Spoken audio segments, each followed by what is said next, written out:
Rananim, and welcome to another episode of Talk Time with Morgan Cobbs. Good morning to my listeners here in Micronesia, those of you here in the FSM, Palau, Marshall Islands, Guam. Good morning, Rananim, Hafaday. And to my listeners back in the continental United States, good evening. To my folks on the East Coast, it's about dinner time right now, so hope you guys are enjoying your dinner while tuning into Cobbs Corner, tuning into Talk Time with Morgan Cobbs, excuse me.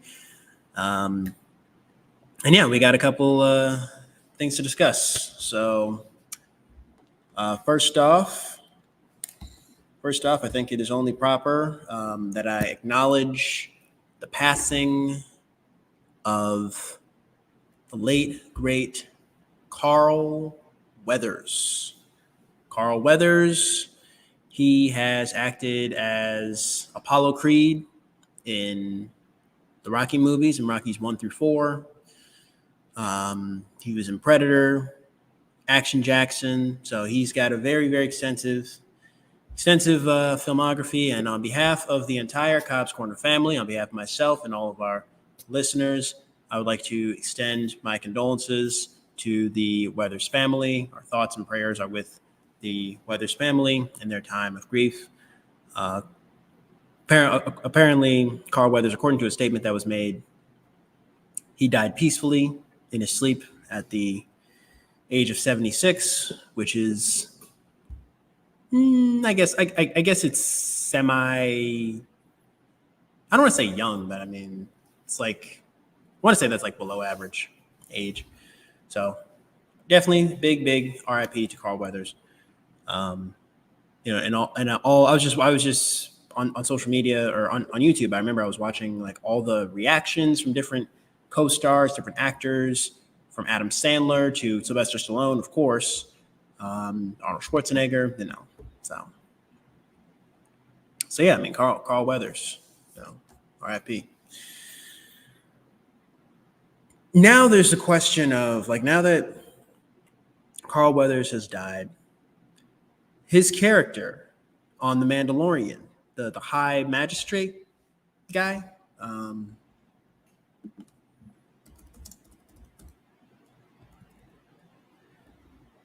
his character on The Mandalorian, let me get the name right. Grief Karga, who is now like High Magistrate of the main planet that's on The Mandalorian. Big shout out to all the Star Wars fans. My question is, now that Carl Weathers has passed away, are they going to recast? Are they going to recast his character, Grief Karga? Personally, I think that maybe they should. I think if it's an important character, depending on how important the character is to the show, like if it's an important character like Grief Karga, I think maybe they should recast. It depends like what their plans were going forward. Were they going to move forward with this character? Then yes, they should recast it. I think also same goes for Gina Carano, who is again also, filing like a lawsuit against Disney for like wrongful termination or whatever. I think personally, sidebar with Gina Carano, I was just watching Deadpool last week. I think she's a talented actress, and I'm not one to ever endorse cancel culture, ever. I think that people make mistakes. That said, as a celebrity, and this is something we need to stop doing in 2024, guys, all right? It's a new year. We need to stop relying upon these entertainers, these celebrities, to kind of put in their 2 cents into politics, into like social issues, into political issues that they previously have never spoken on, but they just feel obligated to put in their 2 cents so that way they won't get canceled. Only in the case of Gina Carano, she actually did get canceled simply for having a political opinion. I personally think celebrities need to stay out of politics. You're not a politician, okay? I don't care about what your political views are. If you're a rapper, singer, actor, who cares who you voted for or you're going to vote for? I think. Yeah, I personally think there needs to be separation of, politics and entertainment. Two different things. I think entertainers. Now that said, I mean, there's been a ton of entertainers who have used their platform to kind of, whether if it's pushing the Black agenda forward or advocating for social justice. The Colin Kaepernicks. Big shout out to Colin Kaepernick. I mean, we got Super Bowl Sunday coming up. That's tomorrow. So, I mean, there's that, there's the case of Colin Kaepernick, but in the case of Gina Carano, I think she should have just stayed out of politics. She'd still have a job if she had just kept her mouth shut. All right, but she had a had some very positive things to say about Carl Weathers as well. I think with her character, instead of just I think they killed her off screen, or I'd have to go back and rewatch season 3 of The Mandalorian, but I don't think that Gina Carano's character, Cara Dune, Cara Dune. I don't think that Disney has or Lucasfilm has any plans on moving forward with Cara Dune at all, and I don't think that's exactly fair to the story. I think that with Cara Dune, they easily could have recast her role. I mean, let's not forget that Disney has recast characters in the past. They have recast, going back to the beginning of the Marvel Cinematic Universe. Their second film was The Incredible Hulk, and Bruce Banner was originally played by Edward Norton in The Incredible Hulk. I think a lot of us forget that movie is even a part of the MCU. 2012, The Avengers. They recast Mark Ruffalo to play Bruce Banner. Same character, different actor. And he stuck with the role to this day. Very first MCU film, Iron Man. Rhodey was played by Terrence Howard. Iron Man 2, 2010, they recast the role to Don Cheadle.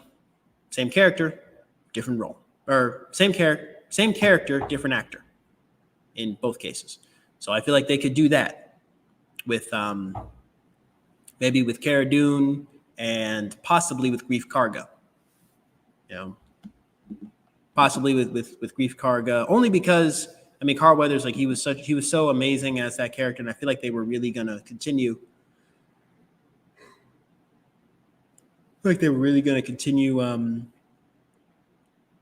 Actually gonna go somewhere with that character. So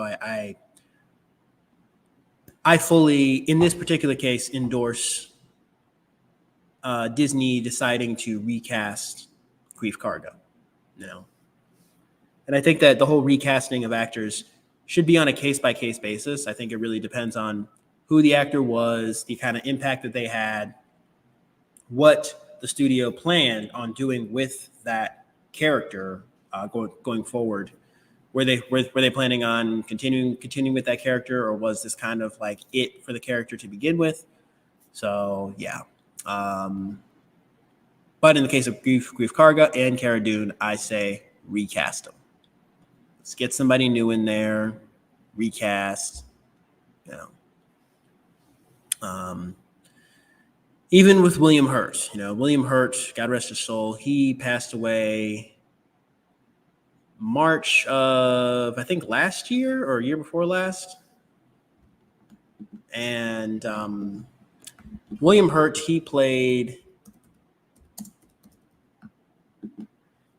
played Thaddeus Ross. Yes, he passed away March 13th, 2022. So he had played Thaddeus Thunderbolt Ross in The Incredible Hulk. And then he shows up again as the Secretary of State, as Secretary Ross in Captain America Civil War, Avengers Infinity War. He shows up to Tony Stark's funeral at the end of Avengers Endgame. And then, although Although chronologically, Black Widow takes place before Avengers Infinity War. It takes place between Civil War and Infinity War. That was his last time portraying his last time portraying Thaddeus Ross was in 2021's Black Widow. And then he passed away a year later. So, but it has been announced that Harrison Ford will be playing Thaddeus Ross going forward. He will be playing Thaddeus Ross in Captain America Brave New World, which is set to come out next year. Again, we're only getting Deadpool 3. Deadpool 3 will be the only Marvel movie this year, which honestly for me, sigh of relief. So yeah, that, and I think Harrison Ford is going to do a good job. But Ford has also stressed the fact that he is in the sunset of his acting career. You know, I mean, Harrison Ford, he's in his 80s now. The last Indiana Jones movie really wasn't that good. I'm hoping that they don't do another one. I'm hoping that this is the end of the Indiana Jones franchise. And Harrison Ford has already said, I think he said in an interview a few years back, that he does not want anybody to take on the role of Indiana Jones after him. He wants the role to die with him. So I think, post-writer strike, with AI and everything, something that actors are going to have to be specific about when they sign contracts with these studios is, if I die while we're still in production, if I die while we're still in production or like between seasons, what do I want to be done to this character?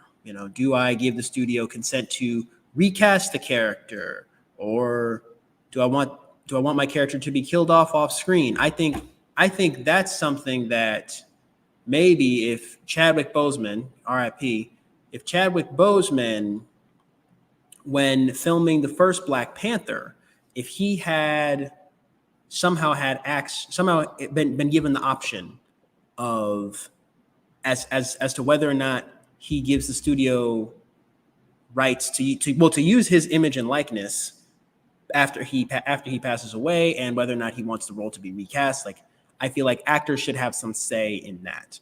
And then also, when you put together your wills, all right, I mean, case in point, the Flash movie, which was really average. The Flash, I saw it in theaters last summer. It was really average. Don't really know what's going on with DC right now. There's the infamous scene where they use Christopher Reeve's image and likeness. Christopher Reeve, I think. Christopher Reeve is his last name. No S. Christopher Reeve, who played Superman in the 70s. Yeah, in the 70s and 80s, the 70s and 80s Superman movies. And after playing Superman, he had a terrible horseback riding accident. If he had a terrible horseback riding accident, feel free to, look that up. I'm not going to go into greater detail for the purpose of this episode. But he passed away, I want to say back in 2004, and with his struggle with paralysis and everything, and then for Warner Bros. To just do that, to just use his image and likeness the way that they did. If you've seen The Flash, you know what I'm talking about. I mean, that was just terrible. And the movie did come out during the writer's strike too. So I just feel like, actors, when they put together their wills, when you write your will, your last will and testament, that's something that's going to have to be specified, is whether or not you give any studio that you've worked with over the course of your career, whether or not you give the studio the right to use your image and likeness. I think those are conversations that need to happen. That need to happen now. I mean, now that we're, post-writer strike and Hollywood's back up and running, these are the conversations that we need to have, folks. I mean, because a lot of times it just goes up to your estate. It's up to whoever runs your estate, and they're probably looking for money. They probably just want money. So, I mean, Christopher Reeve's estate probably made a ton of money off of them using his image and likeness in The Flash. So I think that's something that the actors are going to have to be specific about with these studios and with their wills, whether or not you want your role to be recast, whether or not you give these studios the right to use your image and likeness. So, yeah. So, yeah, that's the opening rant. Again, RIP, Carl Weathers. As you all may know, the month of February is Black History Month. Now, I am not currently in the United States. All right. you guessed it. It's in the title, Black History Month. I am not currently in the United States. I'm in the, Federated States of Micronesia, where Black History Month is not something that's particularly celebrated out here. Not yet. But yeah, I've watched a few Black History movies recently. Training Day, Training Day with Denzel Washington. I'm not sure if I call that one a Black History Month movie, or I have that movie in my Black Lives Matter collection or anything like that. But Training Day, Training Day, Denzel, he finally won his Oscar for Training Day. He definitely won his Oscar for Training Day. I realize it is Oscar season. Me personally, I don't really keep track of the Emmys, the Grammys, Oscars. I don't really watch any of that. So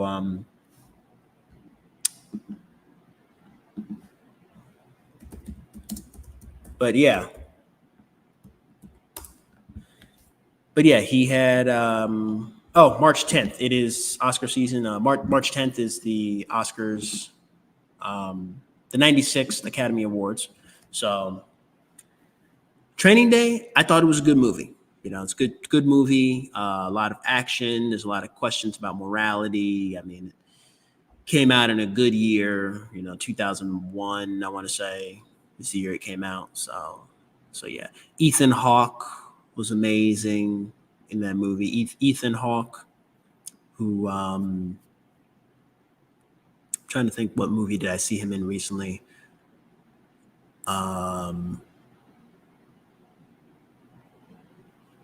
I think he was in Black Phone. I think Black Phone he was in. But Ethan Hawke was amazing in this movie as sort of like the guy who's, the new cop who's on like a ride along, and and really the movie it's not a real time movie. I mean, the movie, it takes place over the course of one day, really, and dives into crooked cops and drug dealers, and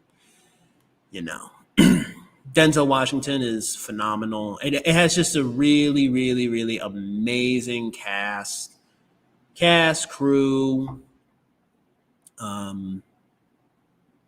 It's just an all around great film, and I think it's still on Netflix.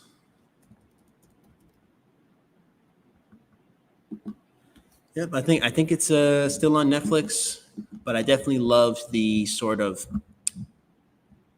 banter, I guess, between Ethan Hawke and Denzel Washington. They sort of like complement each other.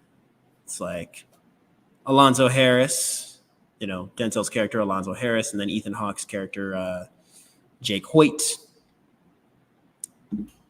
I think they sort of played off of each other pretty well.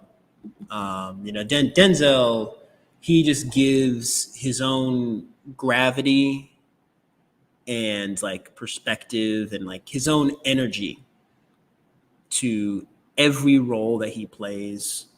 Whether if it's Malcolm X or Alonzo Harris or Frank Lucas, he just brings his own sort of swagger to each role. And that's why he's one of my all-time favorite actors, for sure. One of my all-time favorite actors. Eva Mendes is in this movie. She plays Alonzo's mistress. And Eva Mendes, who hasn't really acted much these days. We got Dr. Dre, Cliff Curtis, who I feel like who I feel like he has portrayed many different ethnicities on screen. Cliff Curtis. Really, my introduction to him was in Fear the Walking Dead. So, yeah, I think he was like the father in Fear the Walking Dead, season 1. So definitely check out Training Day. Ethan Hawke, his daughter, Maya Hawke, who's the daughter of Uma Thurman and Ethan Hawke. Maya Hawke, she was on Stranger Things recently. Yes.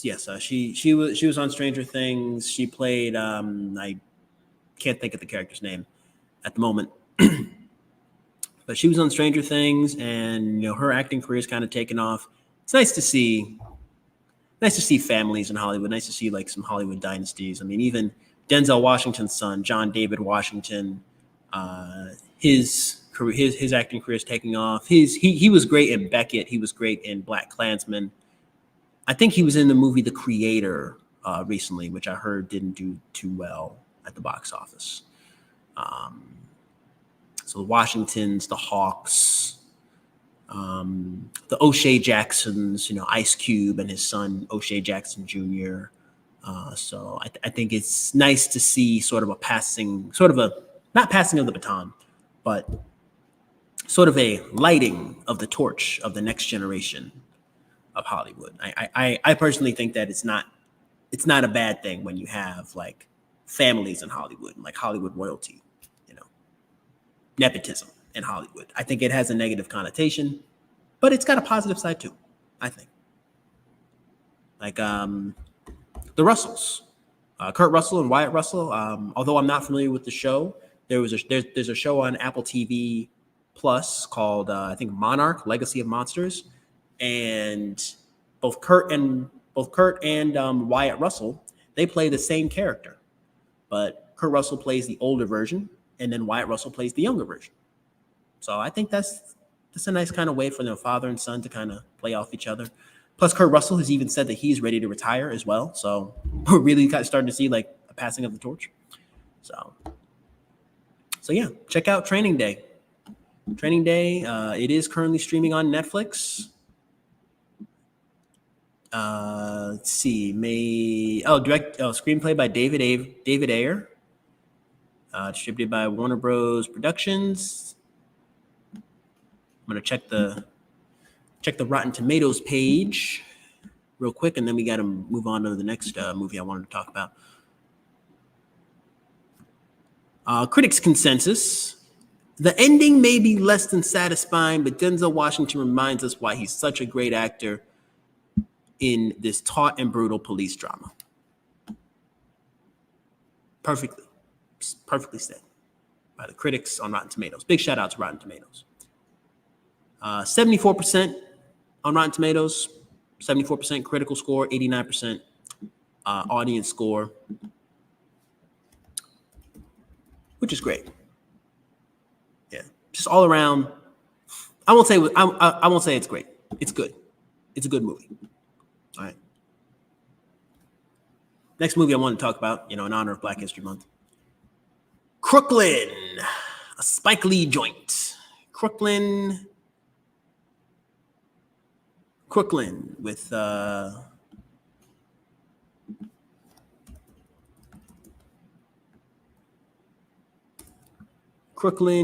Althea Woodard, Isaiah Washington, Spike Lee, of course, Zelda Harris, Delroy Lindo, David Patrick Kelly, RuPaul.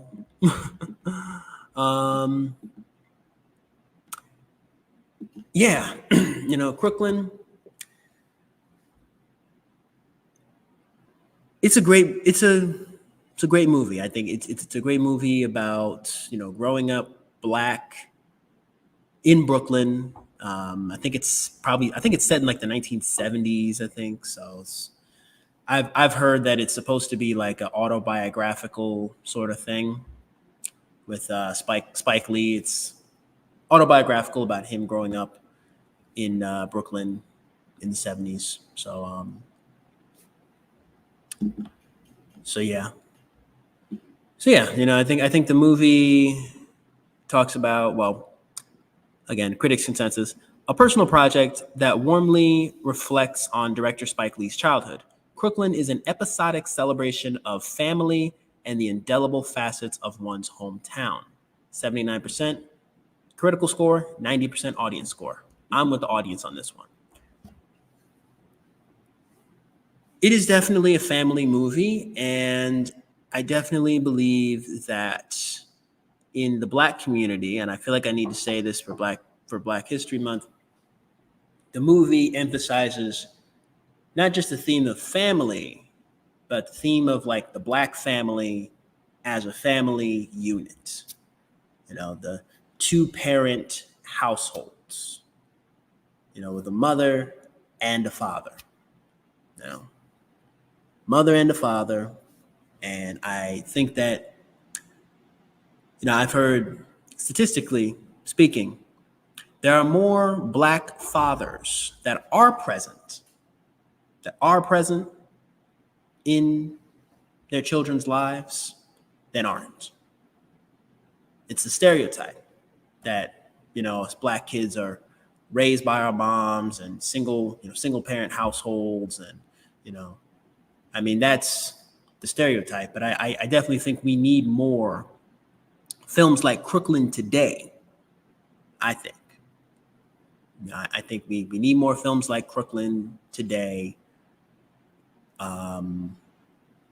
because they emphasize the importance of the Black family as a unit. I think that if we as a community didn't put so much emphasis on politics, didn't put so much faith into politics. I remember I was watching The Breakfast Club, and I think this was maybe like almost 5 years ago. I think it was 2019. Brother Nuri Muhammad, big shout out to Brother Nuri Muhammad, the Nation of Islam, Farrakhan. I got nothing but love and support for you all. For the Nation of Islam, I got nothing but love and support from my brothers in the Nation of Islam. Although I'm not a member of the nation, I'm a supporter.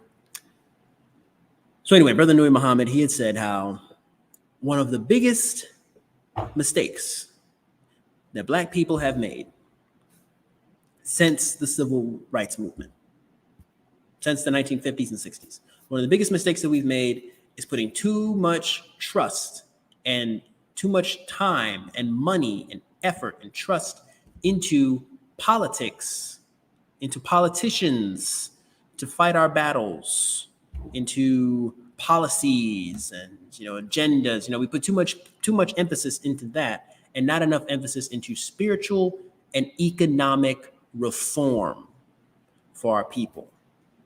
And I believe that begins with reestablishing the Black family as a unit. All right, getting our houses in order. Sorry, as I hit the mic. Getting our houses in order and raising our children in stable two-parent households. When I say two-parent, I mean a mother and a father. Not two moms, not two dads, mother and a father. Yes, that is what we need. That is what we need. All right. Stable two-parent households. All right. I think it is important for our boys to see positive male role models in life. It is important for our boys to be raised by a mother and a father, for them to know who their fathers are growing up, to have that positive role model, that positive example, and to have that positive and healthy relationship with their fathers from a young age. We don't need more, Black politicians, more Black mayors, governors, presidents. We need more Black fathers. We need to rebuild fathers, reestablish the Black family as a unit. That is how we bring about change in our communities. All right. Start our own businesses. We have, Black fathers who are, entrepreneurs, who are honest, working men and women as well. Black fathers and Black mothers, we need to reestablish the family unit. Yes, reestablish that family unit. And I think Spike Lee has said in interviews, I think he was interviewed by Pharrell a number of years ago. He had said how his generation of essentially folks growing up in 60s, 70s, the last generation before crack, BC, before crack, before the crack era of we'll say the 1980s, maybe into the early 90s, the Reagan administration into the early Clinton administration. So, all the 80s into the early 90s, the crack era, which then tore families apart. Our communities were flooded. Our communities were flooded with drugs. Our families were separated. So his generation was the last generation to grow up with the Black family as a unit. Then the crack era came in, mass incarceration. And the Black family was torn apart. So we need, as a community, reestablish the Black family. And that means creating jobs, opportunities in our own communities, having our own banks, rebuilding Black Wall Street. You've seen me wear the hat. I think I've worn the hat in previous episodes. It's a hat I have called Make Black Wall Street Great Again. Big shout out to 1701 Vintage, or Vintage 1701, the clothing brand based out of Detroit, Michigan. So big salute to Vintage 1701. Rebuild Black Wall Street. Make Black Wall Street great again. Reestablish the Black families. Two-parent families where the mother and the father are married. Married. Not dating, not engaged. Married. That is what we need. That's what we need in our communities. That is how we are able to change. Long term, sure, change the world, but that is how we bring about change in our own communities. We have to reestablish our communities, reestablish our businesses, our families, all right? And it starts with us, starts with the people. So that's why I love Crooklyn so much. It did have a sad ending. I'm not going to go into spoiler detail, but we need movies that celebrate the Black family. Celebrate our Black family, celebrate our Black fathers, our Black mothers. That is what we need. Well, celebrate our fathers in general. I feel like fathers, we are in the age of toxic masculinity.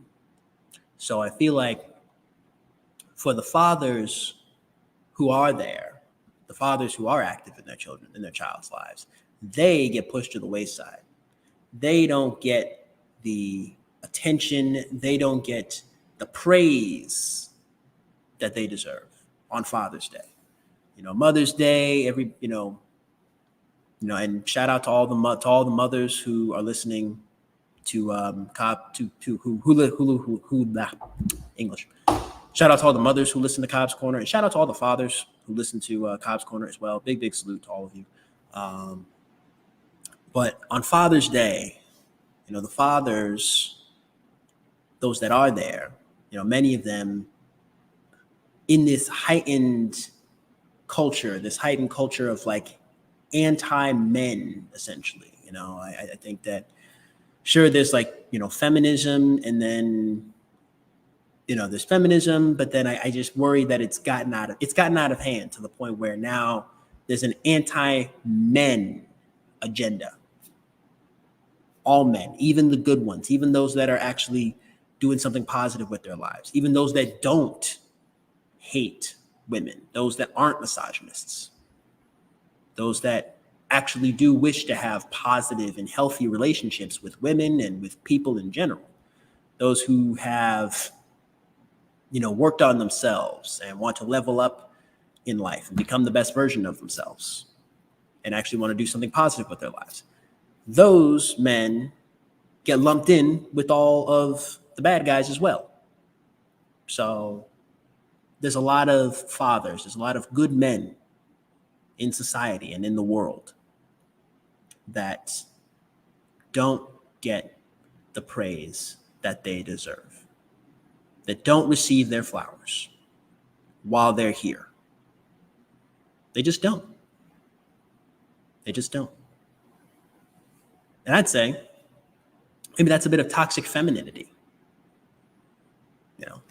Feel free to have at it in the comments, but I mean that's a bit of like toxic femininity, is not giving the good men who actually are raising their children, who are actually active in their children's lives, who are actually productive members of society, who aren't in the streets, who are doing something positive with their lives. They don't get the attention, they don't get the praise that they deserve, simply because they have a Y chromosome. Therefore, they're evil. So that's something we need to stop doing in 2024, folks. All right? Stop it. It's silly. Fix it.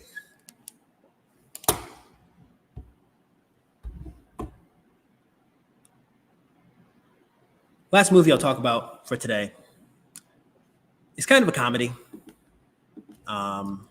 I think I posted about it on social media. If you guys follow my Instagram, you'll know that I posted about it. Posted about it a few weeks ago when it came out. I'm talking about the movie The Underdogs. The Underdogs,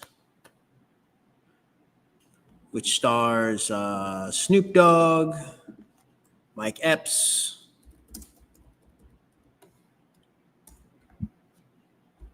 who else? Snoop Dogg, Mike Epps, George Lopez, Teak Sumter. So we got some up and coming names. Andrew Schultz, some up and comers, and yeah, a bunch of child actors. Critics' consensus on Rotten Tomatoes: Snoop Dogg remains an appealing screen presence at The Underdogs, and The Underdogs offers its share of laughs. But this crass youth sports comedy isn't doing anything audiences haven't seen done better before. 40% on Rotten Tomatoes and a 57% audience score. I would have maybe given it a 60%. I wouldn't have been as overly critical of The Underdogs. And I get that the movie is rated R. So, for those of you that are under 18, you should not be watching The Underdogs. It is an R-rated film, for sure. I forget what the age requirement is for R-rated films. I can't remember if it's 17 or 18, but point is, if you're a minor, you should not be watching this movie for sure. I liked it though. I liked it. I don't really agree with Rotten Tomatoes on this one. I think it was a fun movie about, a former NFL, superstar, former NFL, legend who then kind of falls off, and then due to destruction of property, he ends up getting sentenced to community service in Long Beach, which is the community that he's from. It's the city that he's from originally. And he ends up coaching a Pop Warner football team. Yes, I do think that this movie recycles from other films, maybe Dodgeball from 2004, which is a raunchy comedy with Ben Stiller and Vince Vaughn. It's not the exact same film, but it's similar. It's an underdog story. Also, there's a movie Rebound with Martin Lawrence from like 2005, where he plays a an NCAA coach that gets fired and then has to go coach an NCAA basketball coach who ends up getting fired and then goes back to his hometown and then ends up going back to his hometown and has to coach the basketball team at a junior high. Yeah, he ends up coaching a middle school basketball team. So yeah, it's similar. It's been done before. I mean, Snoop Dogg just essentially starring as himself. I've never thought of him as an actor. I've always thought of him as an artist. As an artist, maybe as an entertainer. But I feel like he pretty much just stars as himself in every role, and sometimes it works, sometimes it doesn't. I just feel like I see him everywhere.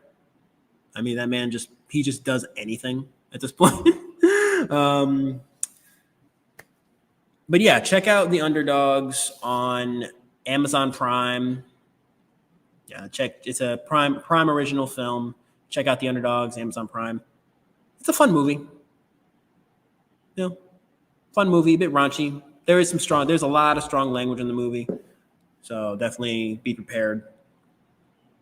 It is like loosely based on Snoop Dogg's real life Coach Snoop program. I think there's actually a show on Netflix, Coach Snoop. But Snoop Dogg, he actually does have a football program that brings together youth of all ages, races, backgrounds, and like teaches them the values of teamwork through the sport of football, and inspiring them to let them know that they can be anything that they want to be in this life, which is a very, very important message. It's the message that I wish to convey as a teacher as well. As a teacher, I mean, I tell my students the same thing, that you can be anything you want in this life. All right.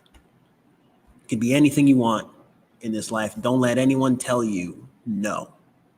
Don't let anyone tell you that you cannot achieve all that you want to achieve in life. So I think that's like the underlying message of the movie. And it's a bit of a self-referential project for Snoop Dogg. I understand that. So check out The Underdogs on Amazon Prime when you have a moment. Like I said, it's a fun movie. No, it's not worthy of definitely not like Oscar worthy or really any award show worthy, but it's not Razzie worthy either. It's not worthy of like a Razzie either. No. So definitely check out the Underdogs. It's called the Underdogs, but Underdogs with 2 G's. So definitely check out The Underdogs on Amazon Prime.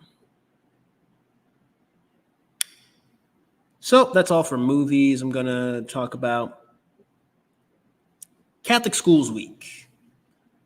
Not this past week, but week before last, 2 weeks ago, was Catholic Schools Week.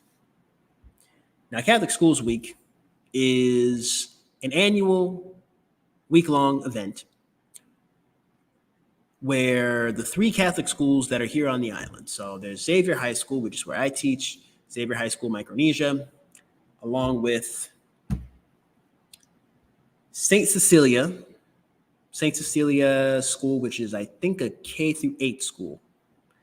And then there's one other Catholic high school on the island, which is Saramanchuk Academy, which is actually right next to Holy Family Church. Big shout out to Saramanchuk Academy. Big shout out to St. Cecilia. Shout out to the blue team. We were on the blue team. I think they divided us all up into like different color teams. I was on the blue team. We went down to the baseball field, Anderson Field here on the island of Weta. And it was like a day-long event. Mass in the morning. First, we had Mass at Holy Family. That was at like 8 o'clock in the morning.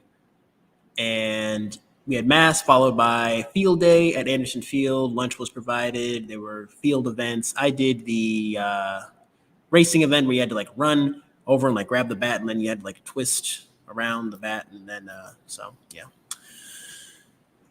Overall, that was a very fun day. It was nice to see students from other schools. Nice to see all of the Xavier students present and cheering on their fellow navigators. Nice to see students from St. Cecilia, students from Saramanchuk Academy. Overall, it was a fun experience. And then throughout the week, we had events here on campus. We had different field events here on campus as well. So yeah, that was overall, it was a fun event. Fun time. Just yesterday, we had, and I'm recording this on Sunday, so yesterday for us was Saturday, because we're a day ahead out here. Just yesterday, we had a basketball tournament. We had a basketball tournament, which reminds me, actually, Underdogs is kind of similar to Uncle Drew. We had a basketball tournament on campus. It was students only, I think. Well, it was a school-wide basketball tournament. So we had the boys. They divided themselves up into teams, and it was like a 3-on-3 tournament. Like each game was like 5 minutes. Single elimination. Yeah, single elimination. We had like 2 regular rounds, then the semifinals, and then the finals, and semifinals, the finals. There was a faculty team. I did not join. I mean, sports are not really my thing. Despite me being tall, despite me being 6'1", and it's like, sure, I could be a rebounder, but basketball is just not really my cup of tea. Ironically, I'm the opposite of the stereotype. I don't play ball. I do know how to swim. So yeah, I do know how to swim. I do not play basketball.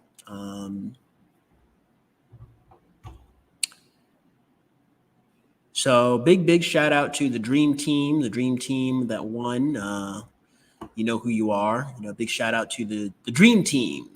They called themselves the student team that won. The prize was 4 bags of Takis, a brand new basketball, and we had 4 like iced teas or something like that. So yeah, I mean, big shout out to the dream team, and shout out to everybody who played in the tournament, because you guys played your hearts out. So nice to just bring all the boys together, for us to just have a school-wide event on a Saturday. Could have done anything else in the world. It could have been anywhere in the world, but you decided to show up to the basketball court at Xavier High School. Are you ready for the basketball tournament? It's been a while since I've made a Hamilton reference, guys. I think this is probably like the longest I've gone between Hamiltonian references. I'm not entirely sure what episode was the last Hamilton reference. Feel free to go back and listen to the other 73 episodes of this podcast if you haven't already. This is the 74th episode.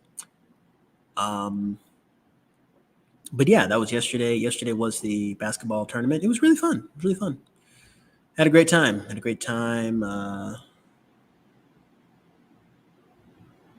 I caught a lot of out of bounds balls.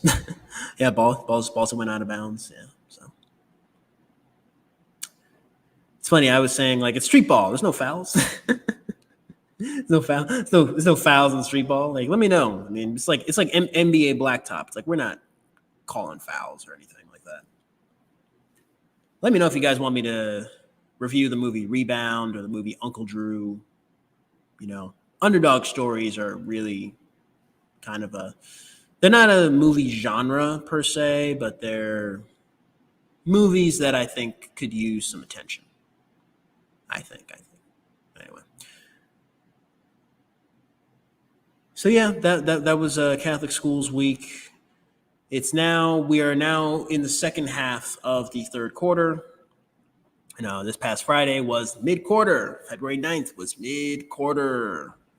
My goodness, I can't believe that we are honestly closer and closer to the end of the year. This school year has kind of been flying by, and I realize, again, the whole no regular upload schedule and the whole like talk time with Morgan Cobbs only every other Sunday. And, so thank you all of you for bearing with me. I feel like I say this every episode, but thank you all for bearing with me throughout my time here in Micronesia.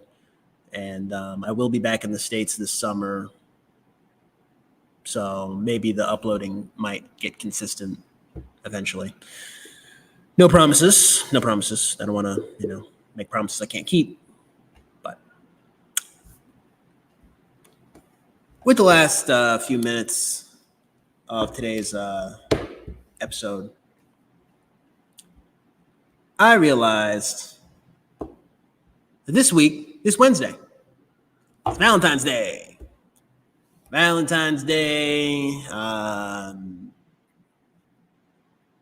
Yeah. Apparently that's a thing that people celebrate in the world. So,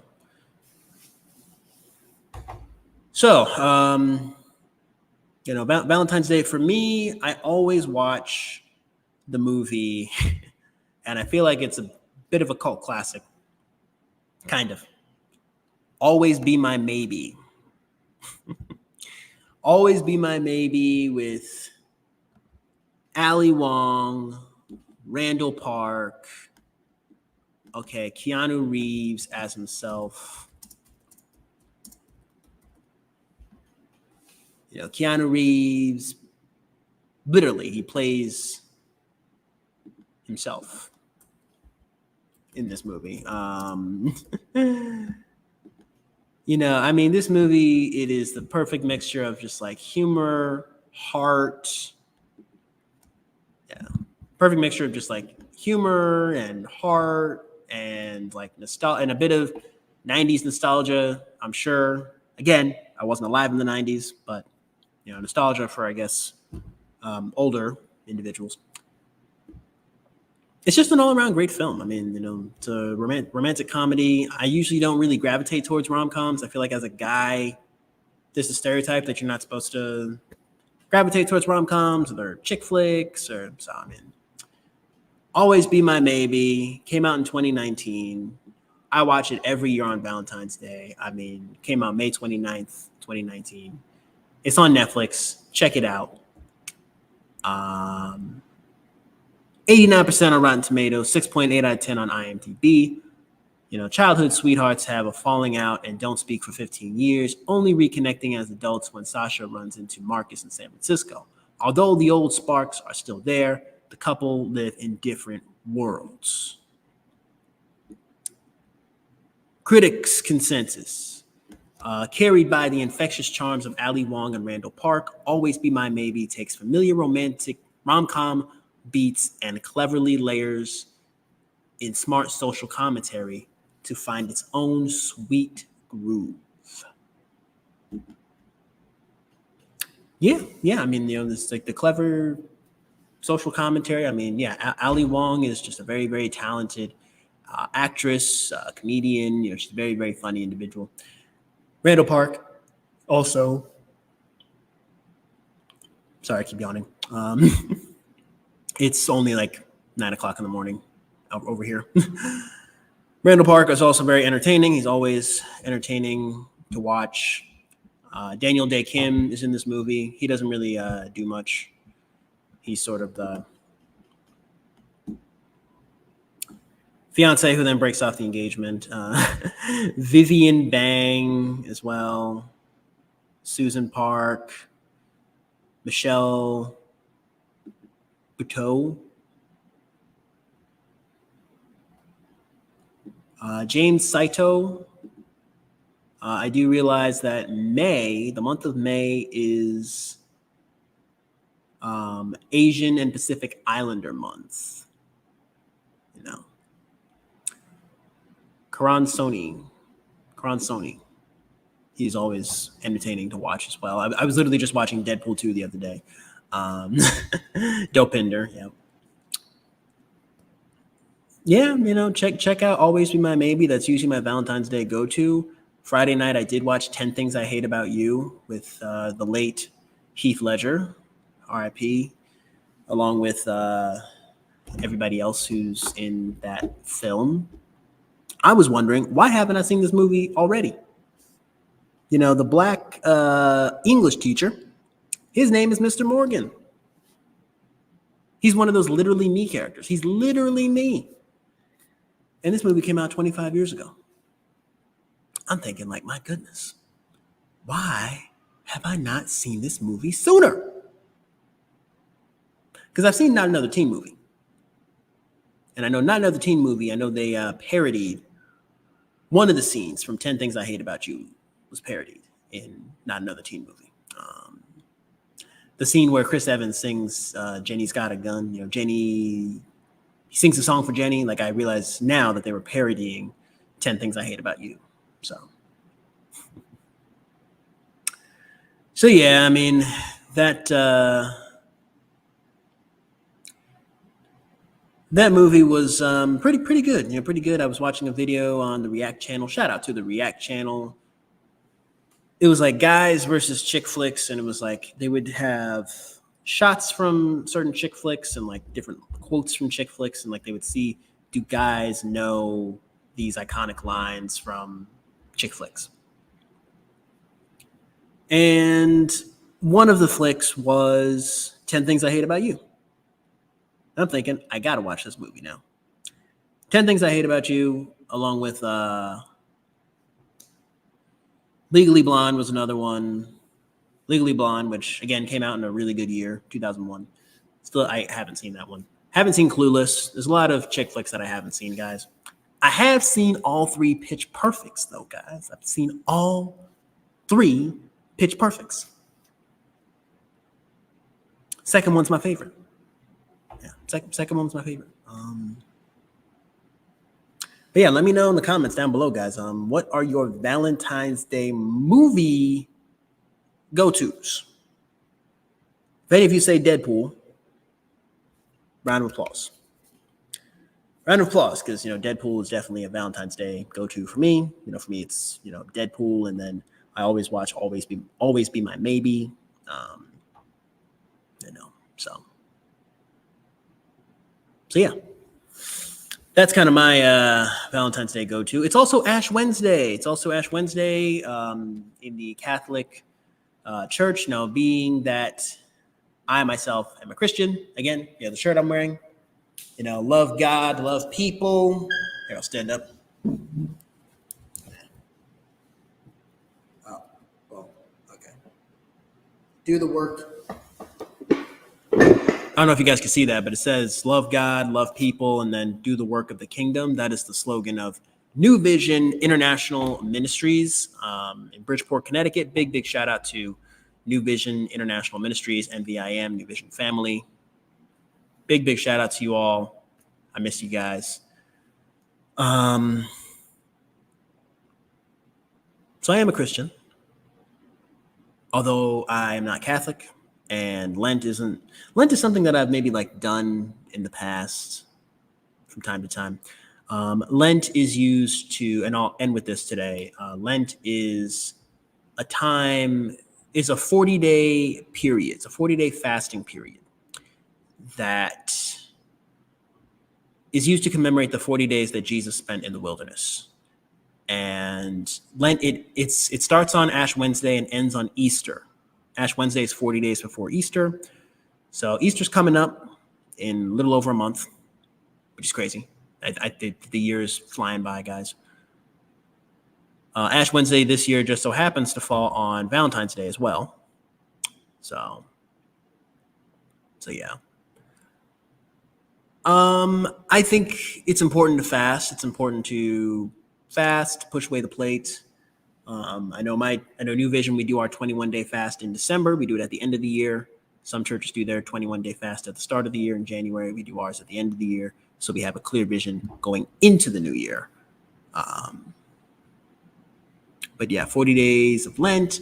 And then before that is Mardi Gras, which is, Carnival, Carnival,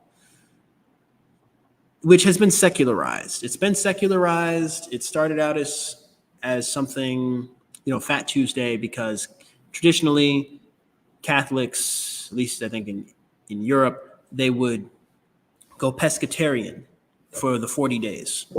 So for the 40 days, it'd be no beef, no chicken, and no pork. They go pescatarian for the 40 days. So Mardi Gras, they had to eat all the meat that they had, like, left over, because it wasn't going to stay frozen and stay, fresh for the 40 days. So it's like Mardi Gras. It's like, all right, here's the last day. You have to eat all the meat that you want, Fat Tuesday, Mardi Gras. Big shout out to my listeners in France. Vive la France. But over the years, it's become secularized. It's lost its meaning. Mardi Gras, I feel like there's people who aren't even religious who celebrate Mardi Gras, or who will be like throwing beads at Mardi Gras. Like, shout out to my listeners in New Orleans, in the state of Louisiana, but particularly New Orleans. Can't wait to visit. Can't wait to visit New Orleans, visit Baton Rouge one of these days. Just be throwing beads at Mardi Gras, and many of them don't even know the meaning behind Mardi Gras. And I mean, around this time last year, in Brazil, they had their carnival where they were literally making fun of Jesus. They were mocking God. They were worshiping Satan. They had whole floats, whole big sets as shrines to demons, as shrines to Satan. They were worshiping Satan and making fun of our Lord and Savior, Jesus Christ. And the very next day, there was a storm. It was a huge storm. That very same street that people were marching down and like celebrating Satan, that street was wiped out with a storm the next day. That was a mess around and find out moment for Brazil. So, pray for Brazil, of course.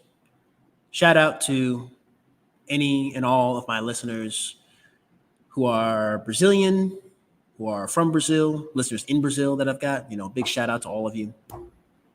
I realize in the state of Connecticut, particularly in my hometown, there's a large Brazilian population, large Portuguese and Brazilian population, actually.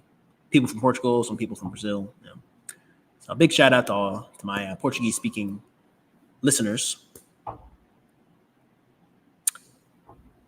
But I think now is a better time than ever for us to reclaim Mardi Gras, reclaim the season of Lent, reclaim Carnival, reclaim what it means to fast, what it means to push away the plate, what it means to truly pray and consecrate ourselves before the Lord.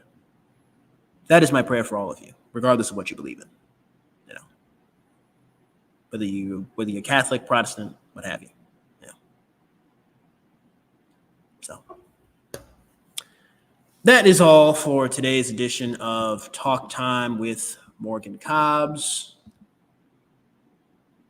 If you like what you heard today, don't forget to give us a review wherever you're listening from, and follow Cobbs Corner on social media. That's Instagram, Threads, and TikTok to stay updated on all things Cobbs Corner. All that information will be in the description. If you're watching this on YouTube, it'll be in the description below. If you're listening to this on a podcast listening platform, it will be in the show notes below. If you made it to the end of this episode, I greatly appreciate it. Be sure to turn on those post notifications so that you get notified when I post. Don't forget, tune in to Talk Time with Morgan Cobbs. We go live every Sunday morning at 8 a.m. Well, every other Sunday morning at 8 a.m. True Standard Time, live on YouTube. We are available everywhere else the next day. Hope that you guys enjoyed your stay here at Cobbs Corner. Reminder, we are your one-stop shop for all things TV, film, and pop culture. And as always, I'll talk to all of you in the next episode. Peace.